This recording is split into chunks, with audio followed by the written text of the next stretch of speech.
I'm on live? Okay, because I'm not seeing anything coming through now.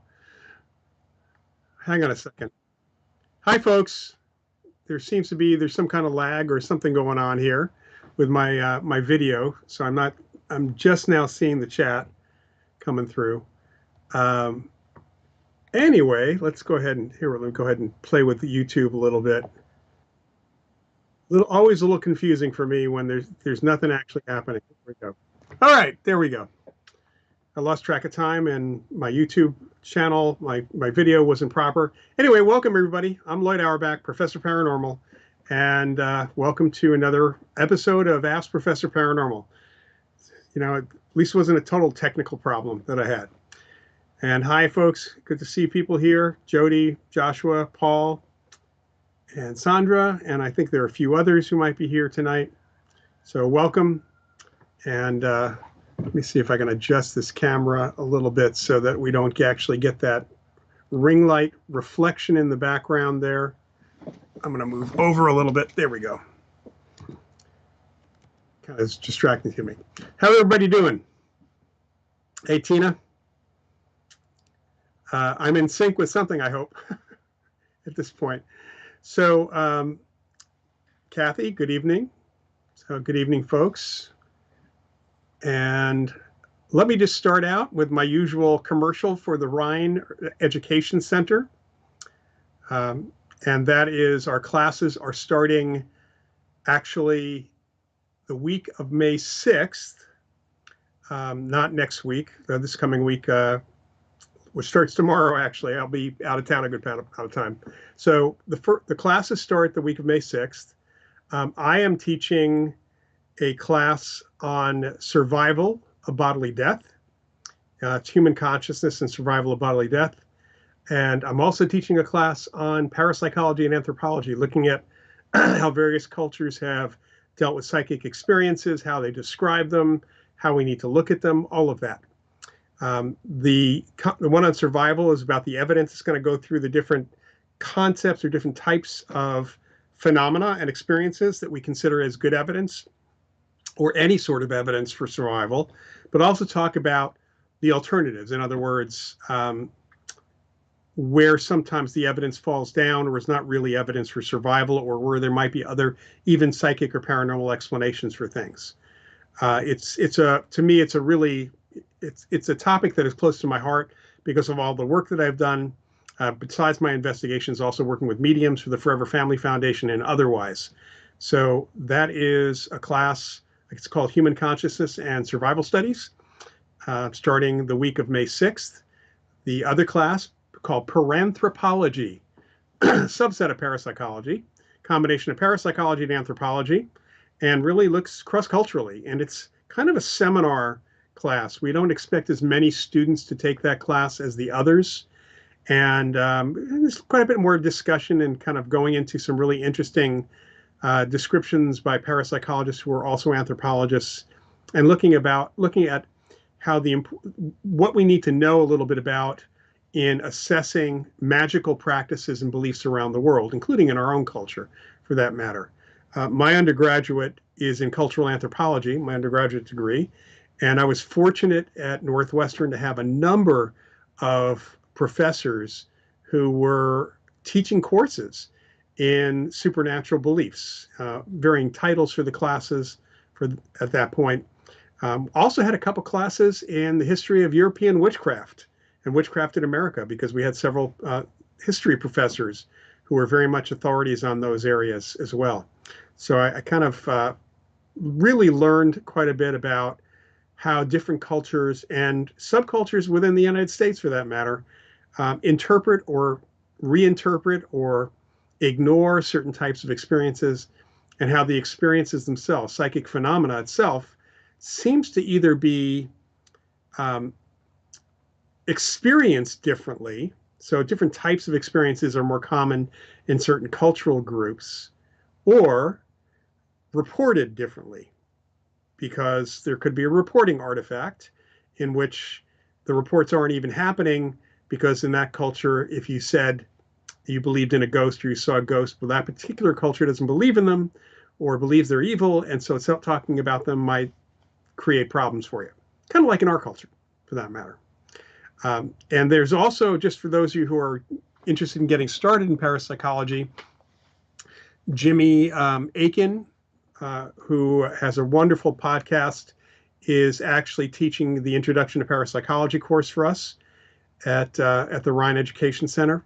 That's also an 8-week class. And John Kruth is teaching and moderating a class on parapsychology and psychology, not about counseling at all. It's about psychological principles and psychology itself and how it connects to the field of parapsychology. And he's going to be bringing in some really great guest speakers to that particular class as it happens. So I have another class which is starting in mid-May, the week of the 23rd, which is on psychic development, which we'll talk about next time or after that, unless people have questions. So Greg, it's good to see you again here. So let's let me just remind everybody that the link for the Ryan Education Center is in the description for this YouTube channel. All the classes are up. You can register now. So jump and have at it if you're interested. And tell your friends. Really appreciate it. And really appreciate it if you tell your friends about this particular show as well that I'm doing. All right. Anybody have anything they want to start off with? Teach in terms of anything psychic or chocolate related is good too. And I'll kind of wait for a beat here. Had a professor on with us last time who was really active here. Oh, Dave Manganelli. Hi, Dave. How are you? What is the current status of the historical files at the ASPR? Dave, I think at this point, this is something we have to start asking the remote viewing group, because unfortunately, the folks at the ASPR who are selling the building have been not very communicative with the majority of people in the field, probably for the last 20 years. There have been some serious issues there. And so we don't know. I know for a while, about 10 years ago, Stephen Schwartz had visited, and they were in the process of working with some graduate students to digitize files, some of the material. But we don't know what happened to the library or if it's still even there. Some of the pictures of the room the library was in, the rooms, show the library gone, but we're not even sure if that's the case. I'm not sure what's going on there. So that would be a grand loss to the field, incredible loss to the field, if the material the ASPR had is gone. It's got to be somewhere. I can't imagine that they just ditched it at all. So it's really unfortunate. When I was at the ASPR back in the early 80s, working there, I spent downtime, which was, not inconsiderable for my job, actually going through the files and some of the literature, some of the material that they had. A lot of really cool stuff. I discovered a lot of really interesting facts about magicians involved in parapsychology, about all sorts of things, which was really important to my development in many respects. Okay, Greg, I'm glad to see you. Paranthropology was one of your favorite classes. One of my favorite things to talk about all the time because of my undergrad, continual experience in that area in many respects. Paul, I have not seen Ed Kelly's latest interview. He actually just spoke, or maybe it's coming, I think he just spoke for the SPR, the Society for Psychical Research. And in fact, yesterday they had a whole event with many speakers talking about children and psychic experience, which I was unable to attend mainly because it was too early in the morning for me. Unfortunately, those were kind of all-day events. I could have probably gone to part of it, but I'm hoping to watch the replay at some point. For those of you that don't know, the DOPS is the Division of Perceptual Studies at the University of Virginia, and they've been doing research on survival-related issues and other issues back since 1960, when Ian Stevenson started down the path of looking at children who remember previous lives. A lot of great research. They have an incredible amount of information through their publications and papers that are on their website. If you just simply Google Division of Perceptual Studies, it'll pop up at that point. And if you get my resources list, which we'll put up here, the link to that in a bit, there's a link to it in that document as well. Jody, less scientific friend, insisted a physical medium she saw in person, saw the medium producing ectoplasm. Is she falling prey to stage magic? Well, let's say yes and no. It's technically not stage magic. In fact, the idea of producing ectoplasm was something that was, in terms of the fraud, was created by phony mediums, some of whom took some of the principles and effects from stage magic, but it also worked the other way around. You don't ever see magicians, even those of us who have done seance work, because I've actually done seances, for fun and profit, more or less. Um, Ectoplasm is not a thing for us, mainly because of issues around how it's produced. But the odds are, I'll tell you, significant odds are that even if everything else was genuine, that may very well was likely to be fraud. We've seen that even in some mediums who have been able to produce some actual phenomena, which is tough to even say it's 100% actual, given that it's dark. There's no way to see things at all. But there have been some that, under control conditions, have been able to produce physical things. In other words, movement, things like that. But the ectoplasm thing is really iffy in so many ways. And generally, physical mediums, the fact that they're working in complete darkness hinders any real scientific exploration unless you're in total control of the environment and the medium, which almost never happens. All right. Yeah, Paul, it is a shame that the ASPR is defunct. It's been defunct for a while. Their website's still active, which is really ridiculous in some respects. So there's really, if they sell the building, and this is a big if they sell the building, and the intention behind everything is to resurrect the ASPR at another location with that money, that would be possible if, in fact, the people who are there still have that intention. And the problem is they've not been communicative with others in the field. And a lot of this goes back historically to some serious butting of heads with a few of the people who are still there, and several people in the field, including Ian Stevenson, who unfairly, and I will say this, unfairly treated the people who were there, and it really stuck in those folks' craw. I was privy to both sides at the time that happened, and it's really unfortunate what actually happened. But the original plan, there was a plan to sell the building, even back in the 90s. This is something the board basically absolutely said no to. Great building, but the ASPR was running out of money, and selling the building back then would have done really well. With the idea, the plan was to rent space, lease space elsewhere in New York City that might have gotten more foot traffic and more response. And the board said no. And then there were some other things that led to a near lawsuit, in fact, which created real problems for the ASPR. So just generally. Okay. Oh, hi, Kathy. Good to see you. Hi, Liz. Science Friday had a story of how animals may be more aware, have more consciousness than previously thought. They did touch on how treatment, trying to see what that says here.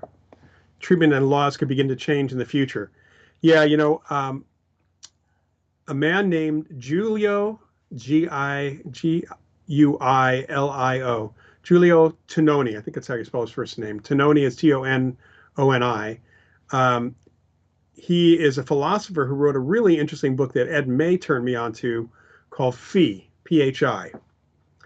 And it's about consciousness from a philosophical perspective. And he posited a really interesting definition for consciousness having to do with awareness and information processing, and stating that all things that process information have a form of consciousness. We, and a few other higher animals, like dolphins, happen to have perhaps more consciousness or a higher consciousness than other creatures, because we process significantly more information in certain ways, and have additional functionality to consciousness, including imagination and so on. But he did point out that in that definition, a cockroach has consciousness. Certainly mammals have consciousness, and certain mammals have more consciousness. The biggest problem we've got is with communication. And I'm going to throw out and kind of put aside the idea of an animal psychic, because there are a lot of issues with that, potential issues with that. But we do know that, for example, dogs and cats dream. We don't know what their dreams are. We know that certain creatures, there have been a particular gorilla here in the Bay Area named Coco who was taught sign language. There have been other primates that have been taught sign language or other forms of communication. John Lilly, who spent a lot of his research life looking at consciousness, spent a lot of time working with dolphins and even wrote a book on dolphins. In fact, that was my first encounter with John Lilly, who's a big name in consciousness research over the last 75 years. What's interesting, I've met some people who have asked me if I was familiar with John Lilly's stuff. And I said, yes. And I said, yeah, between his consciousness and his dolphin research. And they're like, dolphin research? He did dolphin research? Yeah. So really interesting. Growing up, one of my best friend's father, he was an MD, and he knew Lilly. And I heard some really interesting stories about Lilly and working with the dolphins. So back then, a lot of real conscious indications. And we know that dolphins, actually, the brain, one of the things that materialist scientists, look at in terms of consciousness and thinking and awareness and so on, is brain to body weight. We have a very high brain to body weight ratio compared to other animals. The only other animal on the planet that has similar and actually a greater brain to body weight ratio is the dolphin. And they also have more folds in their gray matter. And the folds are actually, the more folds you have, again, the more processing is going on. So that's kind of an interesting thing with consciousness when it comes to possibly consciousness, if you're talking about it from the brain being the center of consciousness or generating consciousness or processing consciousness from the outside. Do you watch Closer to the Truth with Robert Kuhn? I have seen, it's been quite a while. I've seen a couple of episodes, but I haven't had a chance to watch that. Believe it or not, I don't spend my whole life in this particular subject. So time is sometimes at a premium for me. And I like to have downtime with actual entertainment to get away from a computer and other things as well. Kathy, been watching older YouTube shows on Kreskin, saw him with a music medium, and she communicated with composers, pretty incredible. Rosemary Brown, okay, I do know about her. In fact, there was a really good book written about her many, many years ago. Rosemary Brown was a channeler medium, a mental medium who took on the spirit of deceased composers. And she produced a number of symphonies. She didn't have any musical background at all. She was thoroughly investigated, didn't have any musical background at all. And the quality of her symphonies was reminiscent of the different composers, Beethoven, Bach, and so on, Mozart, that supposedly wrote them through her. So I vaguely recall back, actually in my early days, that some symphony had actually done, had produced one of her symphonies, and it was very well received. So that case reminds me also of a case of a man named Luis Gasparetto, who you can look up. And I encourage you to look up Rosemary Brown also. But Luis Gasparetto, I think he's still alive, is a medium from Brazil. In Brazil, the Spiritist religion is side by side with the Catholic religion in many respects.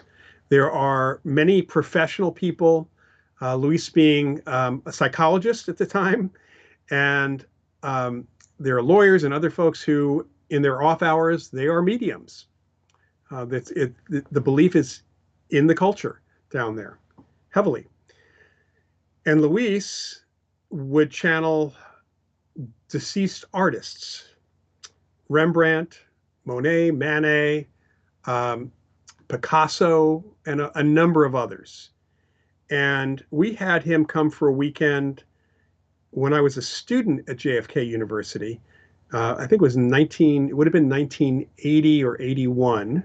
I believe it was in late 1980.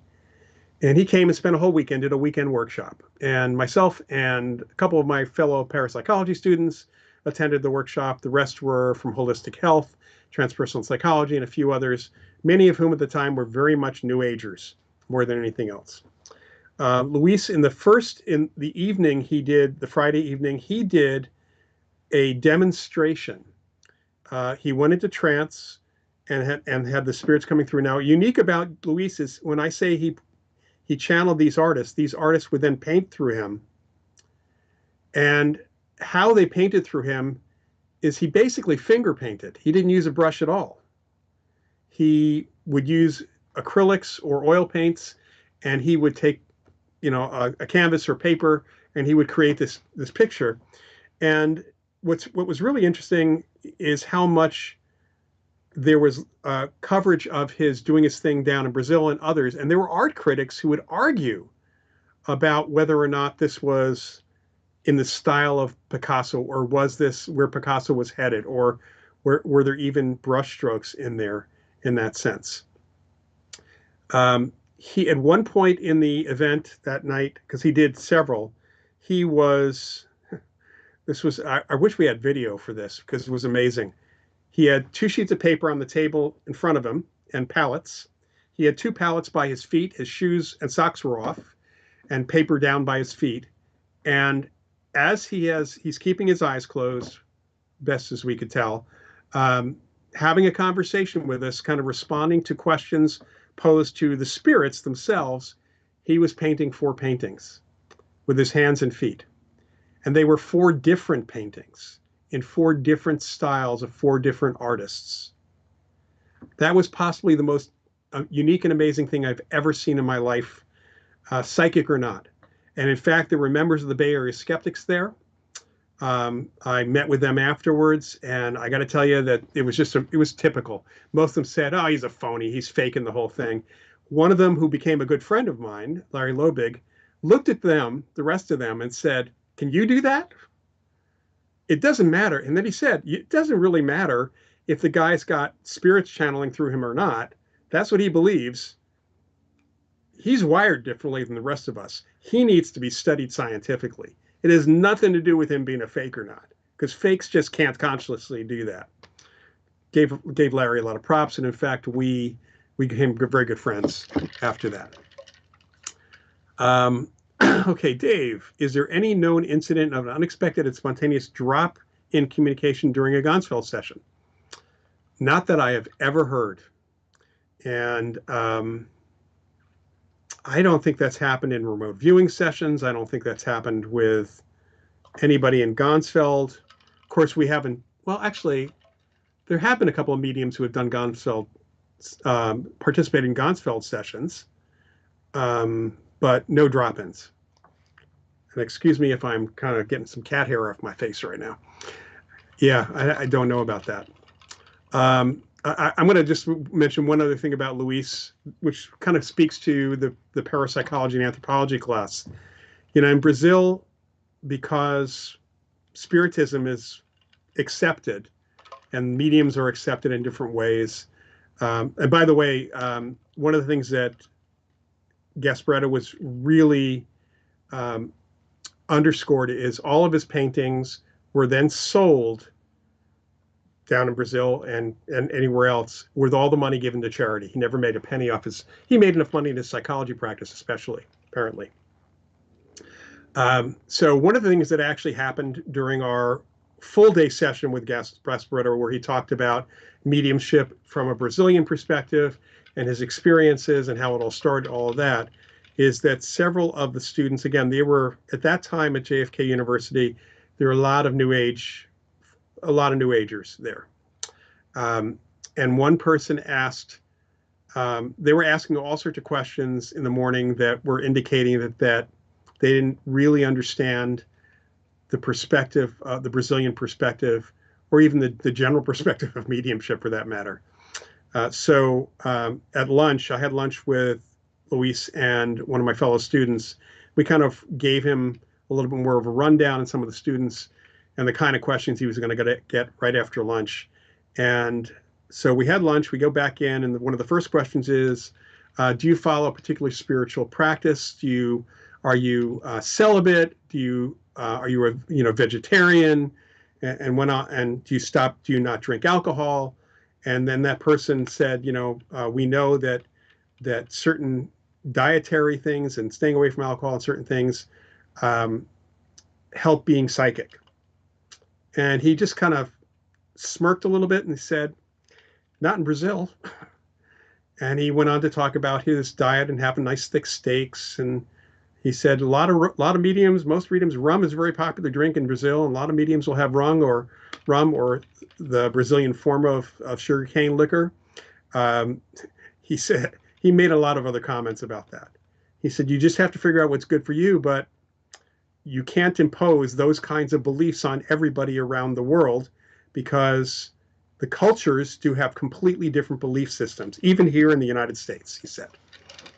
So there were some other really interesting, there were some gasps when he did all that. Okay, let's see here. Any information? I have not heard anything further on Gary Schwartz's cell phone at all, Paul. He hasn't posted anything in our e-group, and I don't know how much, honestly, I don't know how much Gary's actually involved in that. It's actually Mark Pitstick, I think is the guy's name, who's doing it. So haven't seen anything from that. Okay, Mariah Jose Madrado channels the great artist. The paints were studied. They're found unknown properties. When you say the paints were studied, do you mean the composition of the paint or the way the paint went on, was put on the paper or whatever else? Because in Gasparetto's case, you could see brush strokes, or it seemed like brush strokes, when he was only using his fingers and toes, which was pretty bizarre. Yeah, cheeseburgers help. I had a colleague of mine who was a medium.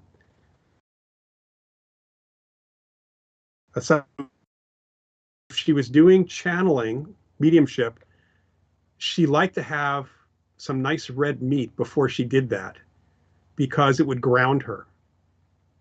And then she said, but if I'm doing psychic readings for people, I usually try not to eat anything at all before reading. So kind of interesting there. It has to be a good cheeseburger, by the way. That's not always the case, as we know. All right. Yeah. So Mariah, if you know what the unknown properties, what that was, the paints were studied. I'm curious as to what that was, how that worked. There are probably other mediums around the world today who creatively channel spirits in different ways, not just for information or connecting to loved ones, but there's a cultural context for that too. And part of it may be that all of us, when we're creative, might be influenced somehow, or picking up things in the ether, so to speak, with that. And I'll have to look up Jose Madrado, since he might be in the same category or with the same beings as Luis Gasparetto. I will say that one of the most unique things was, besides the fact that Luis was painting the 4 paintings, he was carrying on a conversation with us so people could ask questions of the artists that were painting through him. And so he's talking, responding to questions, and doing 4 paintings at once, one with each hand, one with each foot. And that in itself was bizarre. And then hearing, one of the questions was, what kind of music do the artists like? And it was all over the map, depending on, I can't remember who it was that liked disco. But one of the artists actually liked disco. One of the older artists. Might have been Rembrandt at that point. All right. I think we stalled after cheeseburger. So we need another topic to get going. I'm going to jump back to Kreskin, to Kathy's comment. For those of you who don't know who Kreskin is and was, he's still around, still performing. The amazing Kreskin, who was the successor to the amazing Dunninger, is an amazing medium. And I'm kidding about that. He's an amazing mentalist. performer who does ESP or seeming ESP on stage, uses a lot of psychological principles, but actually there's some things that Kreskin does.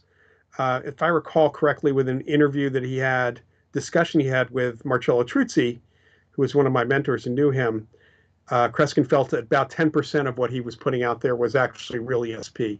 The rest of it was what we call mentalism in many respects. But some of his TV shows, look him up on YouTube, really cool stuff that he did. And he had a lot of really great guests on his show back in the late 70s.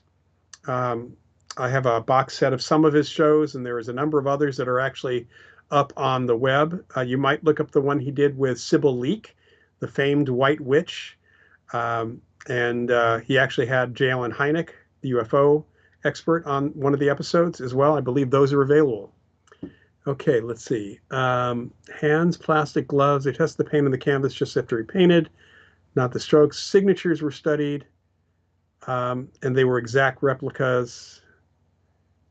Yeah, if the paint had unknown properties, I really wonder. I would assume that means unknown chemical processes, but where did that paint come from? There's a lot of questions I would have about that. Anyway, yeah, so I encourage you to see Kreskin. There's others out there. You might want to take a look at.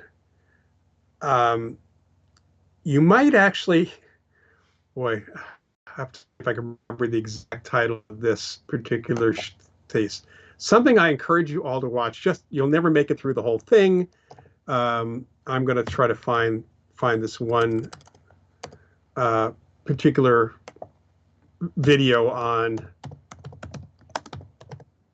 Okay, so the video is called "Magicians Prove a Spiritual World Exists." That's what it's called. And it's by some guy. His handle is Vatican Catholic, but I'm pretty sure he's not from the Vatican at all. I will tell you that if you can make it through any more than a few minutes of this, I give you a lot of credit. This guy, his whole thesis for this 3-hour, there's a 2-hour version, a 3+ hour version, is that stage magicians and close-up magicians have all made a deal with the devil. And he shows videos to prove what these magicians can do. The one thing, the positive I'll say, is that he has illegally, I'm sure, copied or got video clips of magicians performing on all sorts of TV shows from all over the place. Some of the best magicians in the world, some of the best magic I've seen. Actually, it's one of the best collections of magic performances without the, but the only audio, the big problem is the audio is his voice. And he's using all of this, and his thesis is proven because he says no human being can actually do these things without having made a deal with the devil. He obviously doesn't know how to use YouTube, because for most of what he's doing, he could actually have done a search on the particular effect and almost guaranteed he'd find somebody who could show you how to do it. None of that stuff. I mean, we try to keep things secret in the magic world, but it's gotten out on YouTube and other places as well. The reason I say it might be hard to watch is because he is the most monotonous person I've ever listened to. But it's absolutely worth looking at, if only to kind of giggle a little bit and to see some great magic as well. Okay, Chris Angel as a magician is good. Yeah, Chris Angel's a great magician. Different kind of performer than many others. Banachek is one of the best mentalists I know. He's a fellow member of the Psychic Entertainers Association. I consider him a friend as well. How could a spirit imprint teeth onto a hard surface? Well, the same way that anybody would bend a spoon, it would have to be through psychokinesis. We watched Kreskin even had a board game with Zener cards and Pendulum in the 70s. Yeah, I actually somehow ended up with 3 copies of the board game.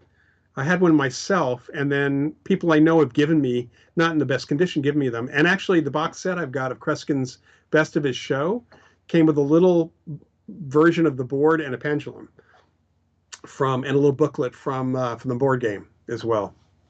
Yeah, Milton Bradley, Kreskin branded. Yep. There was an album as well that went along with that. I think I even have that. I'm pretty sure I have it here. I still have the vinyl on that. So it's Kreskin doing. It's got the same kind of art as the board game, and it goes over all sorts of ESP tests and things. Kind of a fun thing at that point. Leslie Kane talked in her book, Surviving Death, about ceramic cans spontaneously formed. Leslie's a smart person, and very smart person, and she was involved in some of the really controlled studies that were done with Steve Browdy, looking at a particular medium who we know actually also fakes stuff. I have concerns about physical mediumship in a number of ways. My biggest concern about physical mediumship, if we can get rid of all the fraud, which is really hard to do, is that it doesn't generally show survival, because there's very little information that comes through this channeled entity that supports that individual is who the person says he is. So, for example, Kai Mugi, who is a medium that I have seen, Mariah has seen, I'm positive he did some fraud in the event that I saw. There were a couple things that happened that might not have been, but there were a lot of questionable things in between. His spirit guide was a parapsychologist named Hans Bender. And there was not a single thing that Hans Bender said, that character said through Kai, that indicated any knowledge of parapsychology or that it was Hans Bender. None. No evidence. No verbal evidence, no informational evidence that actually is who it was. When we look at spirit mediums, at mental mediums, we call them evidential because they are producing information, and it's not just factual information, it's also a quality of the information and the communication that goes on that is more than just plain facts you could look up. And that was not present, and it's usually not present in many physical mediumship sessions, which means that if there was actual activity there that was not fraud, that was psychokinesis. Whether it's spirit activity or not, it's still mind over matter, spirit or human, more likely the human, under this altered state of consciousness, possibly a spirit working through the human. That's possible too. But it doesn't, unless you have some way of indicating there actually is a spirit present, or even ostensibly a spirit present and communicating, you have physical activity, that doesn't prove anything in terms of survival. That is definitely absolutely can be connected to an unconscious mind of a living person. So there's that particular piece. So I feel I had a brief discussion with Leslie about this. I've had discussion with other folks about this. It really is problematic on many levels with physical mediumship, but even the history of physical mediumship being so fraught with fraud, and with fraud today, even in the mediums who might have genuine abilities, sometimes, or for some things, there seems to be fraud going on. That's difficult. Okay, Darren Brown, yes, really interesting mentalist to watch. Absolutely a skeptic, but he produces some of the best mentalism and psychological stuff that I've seen. Pretty much more than anybody else. So definitely worth watching Darren Brown. All right, apports. So an apport is an object that appears, and it could be happening in the context of a physical mediumship session. It could happen in a poltergeist case. It can happen just on its own.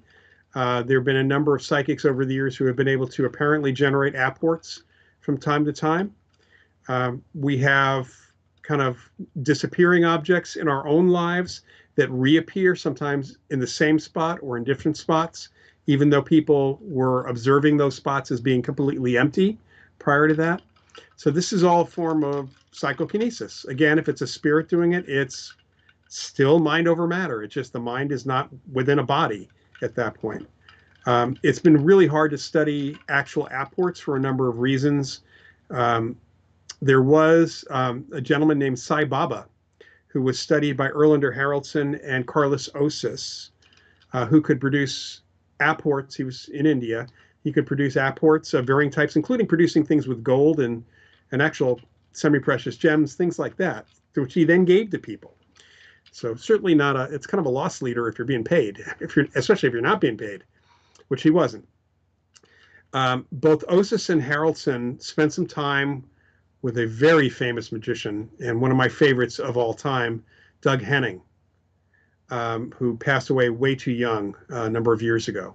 Henning was all over television and Broadway in the 70s and 80s. He actually had a successful Broadway show called The Magic Show, another one called Merlin. And Henning was very interested in parapsychology and really believed in psychic phenomena. And he spent a lot of time discussing and telling and really teaching Osis and Haraldson what to look for when it came to sleight of hand and misdirection, because frankly, some things that are apported into the medium's hand could easily be fraud, sleight of hand. I mean, if you don't believe what I'm saying, that it's possible to do that, you need to watch more close-up magic. And it's pretty easy to just simply run a search on that. And I suggest actually, especially running a search on a man named Slydini, Slydini, who was so good at sleight of hand that we often, people watching him sometimes knew exactly what he was doing and still couldn't see him do it. So that's the kind of epitome of sleight of hand in many respects. Very important. So, apports are really interesting. I'd like to, it'd be really kind of cool to have that. We do know, again, it happens in poltergeist cases from time to time. Let's see. One student in the paraanthropology class we're in was studied because he was experiencing apports. Yeah, so one of our students down in Mexico City, he's a professional. He's got a regular job. He's not a parapsychologist, not even a psychic. And by the way, it's still going on. Coins of varying countries would suddenly appear in his home. One of my colleagues has actually visited there. They've kind of checked things. It's absolutely not fraud. They cannot figure for the life of them where these coins are coming from, but there are absolutely, they're even caught on camera with no one around, a coin kind of dropping into frame, or a sound where it just suddenly appears. So, because they actually set up security cameras in parts of the home. But a really, really interesting situation. Physical mediums use wax. There's some older manifestations and even current ones where hot wax is there, and then there'll be a hand pulled out of the hot wax, and it's but they're hard to find genuine ones, and are very, very rare. And the question is exactly whether they were made fraudulently or not, because there are ways to do that fraudulently without even getting your hands wet, more or less. Kathy, I assume you're talking about Kreskin and the handshake. I have shaken hands with Kreskin. It is like being gripped literally by a steel vice. That's what it feels like. He is one of the strongest. I hear that his handshake has not gotten any weaker in his later years at all. All right, Paul, you remember watching Doug Henning when you were a kid? Yeah, absolutely. Folks, you want to see a really entertaining kind of definitely 70s, long hair, big mustache. Doug Henning had this amazing personality, very infectious. Everybody loved him. Everybody, even people who became detractors to so many other magicians, even magicians who hate other magicians, loved Doug Henning, because he exuded a sense of wonder and a love for magic in ways that I have never seen any other magician do. So look him up. Absolutely look him up on YouTube. There are videos of him.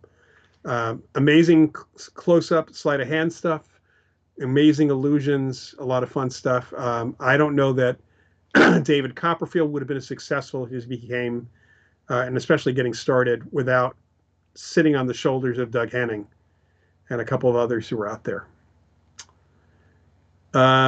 Mariah, quarter dropped into your bathtub one evening. Did an EVP session, asked who did it, and how after half hour, Spirit said on the recording, we can do magical things.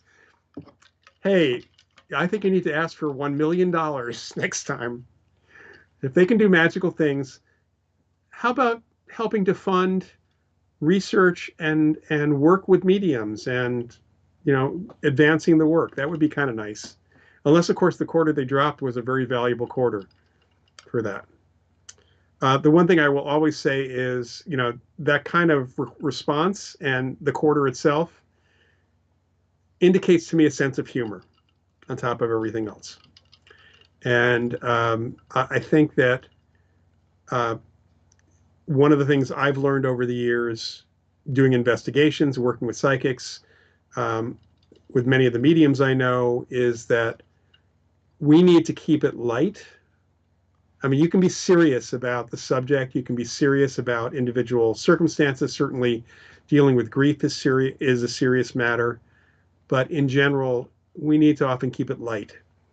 A little bit of humor, perhaps not as sarcastic as Peter Venkman, Bill Murray's character in Ghostbusters, but a little bit of humor really does work in communication process, especially in cases, investigations. And as my late friend Annette Martin would say, if I can't have fun, I don't want to do this anymore. So I think the spirits are feeling pretty much the same way. You can definitely get a lot more. It's that, trapping more flies with honey than anything else. So it does seem to work. It also works with human beings, living human beings as well. Okay, let's see. What else do we want to talk about here? So since we've been talking about mentalists or magicians a couple times, a couple pieces here, I'll mention a couple of really interesting factoids. One of our, the woman who ran the local magic shop here in county actually has a magic nightclub, dinner theater. She was getting her master's back in the late 70s into the early 80s. And she did as her master's thesis a survey of a group of magicians in the Bay Area, and then an analysis of the survey on their beliefs. And a lot of it had to do with their beliefs in psychic phenomena. There was another survey that was done of members of the Psychic Entertainers Association, which is a group of mentalists, some hypnotists, and a few others. And in both surveys, a large percentage of the magicians and the mentalists reported that they believed, at the very least, that ESP and PK were possible, that psychic phenomena was possible, and many of them believed in it, and others, some of them had had actual experiences on stage, especially the mentalists, but there are some really interesting things that have been in the magic literature over the years where an effect was not working for a particular magician. They could clearly see the mechanism was broken, and yet the effect still worked. Mentalists will sometimes get something popping into their head. It's happened to me on rare occasion. Something pops in my head, I'll say it. It doesn't matter if I'm wrong, because actually as a mentalist, it makes more sense that I'm not exactly right every time, because that looks more like magic than something that might be real. So it's really interesting that while there are a lot of loudmouth performers, mainly the followers of the Amazing Randy, who completely, are disbelievers, and they are, they make sometimes insulting statements about the rest of us.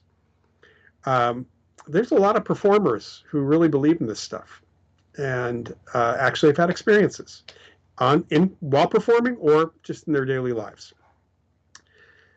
All right, let's see. Do I have any new interviews coming up? Nothing specific. I will tell you that.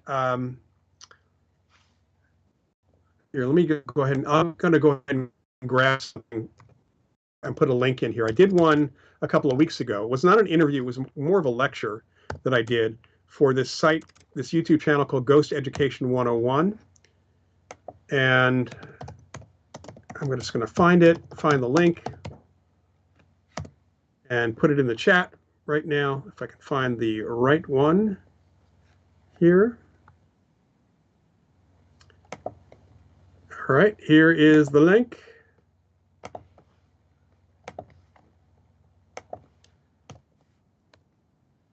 My topic was, do ghosts have ESP? And other questions parapsychology can answer, but reality TV cannot.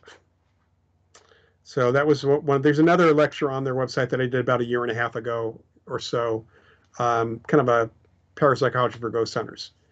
Other than that, I'm trying to think, I might have a podcast or two scheduled. I think I have one scheduled in July or August. I have a couple others coming up as well.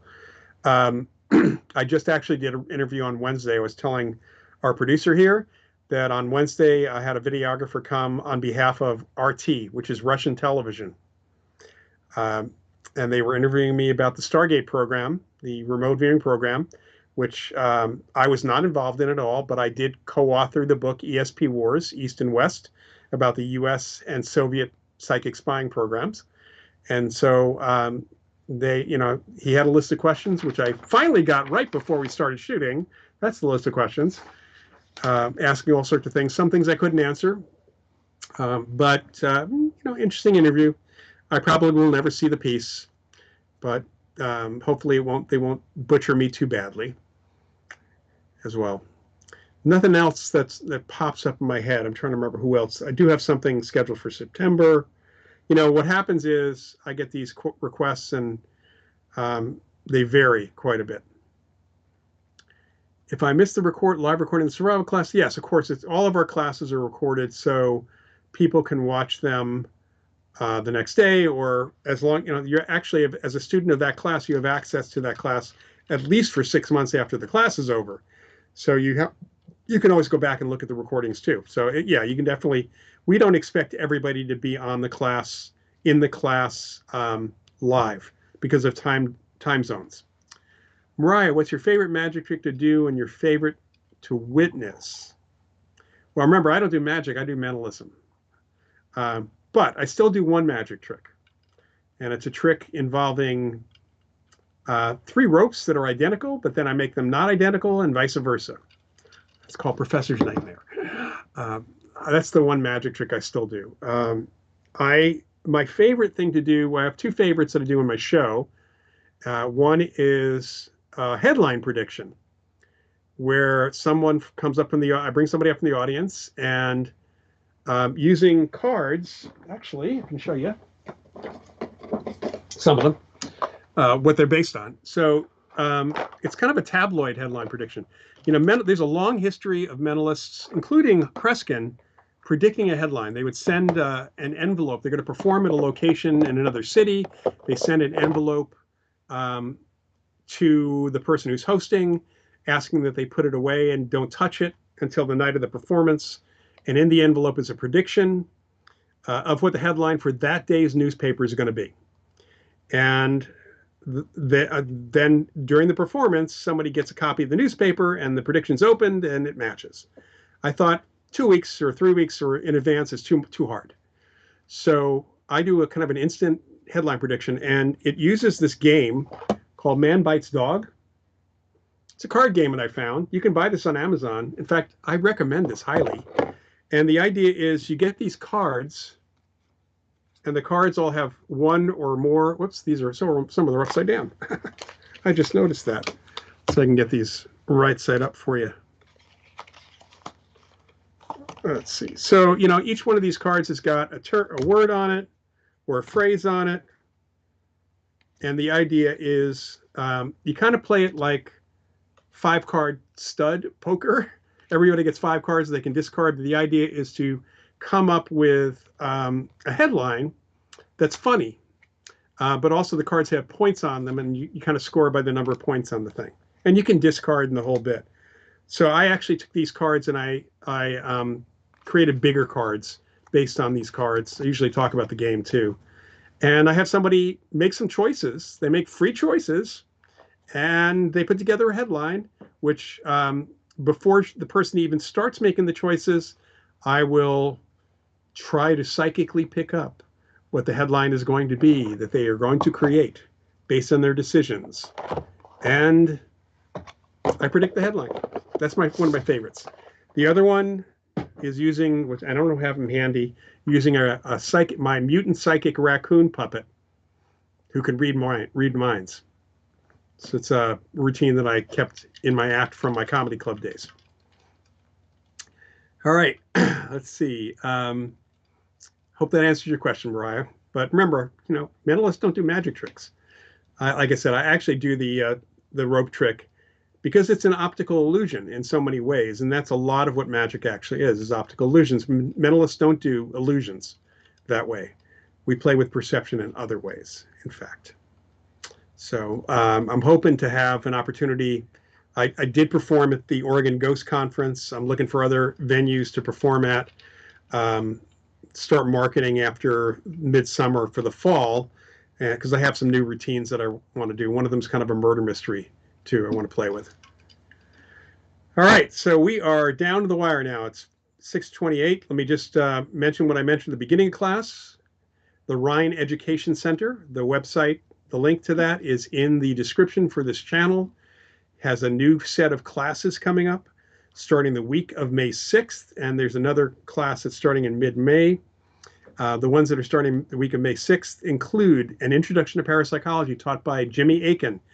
It's not a prerequisite to most of our other classes, but we highly encourage people to take that class, and especially if you want to go for one of our actual certificate programs, because we actually have certificate programs too. I am teaching a course called Paranthropology, looking at psychic experiences through the lens of other cultures.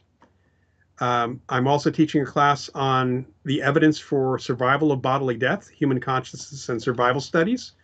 All three of those are 8-week classes. Another 8-week class is a book class that John Kruth is teaching on psychology and parapsychology, not a counseling class.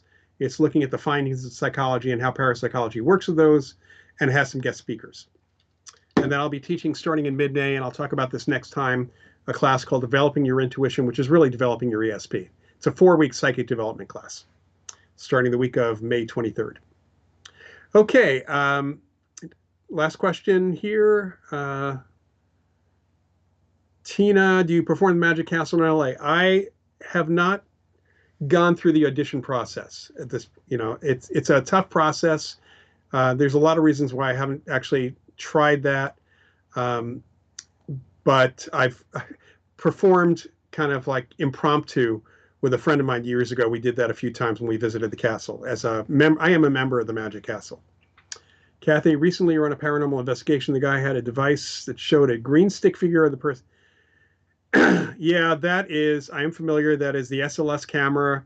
Highly questionable, let's put it that way, because it is based on the Kinect bar from an Xbox, which in the Xbox games even has significant number of false positives, including seeing chairs, and anything that looks like a person will be turned into a stick figure. There's some serious issues with that. So take that with a huge grain of salt, and you might want to look that up. You can always contact me, Kathy, and I can point you to a website, to a blog that somebody has actually really more or less looked into it very heavily. All right, everybody. Thank you very much for tonight, for joining me tonight. I will see you all in 2 weeks. That is, I'm trying to remember that's Mother's Day. I'm just going to tell you that. So in 2 weeks, it is Mother's Day. That is May 12th is the next session. I will, if you can't make it, you can't make it. But I think in a good part of the country, it's late enough that you don't have to worry about it. And of course, we record every one of these, and you can always watch later. So thanks everybody for attending, and we'll see you next time.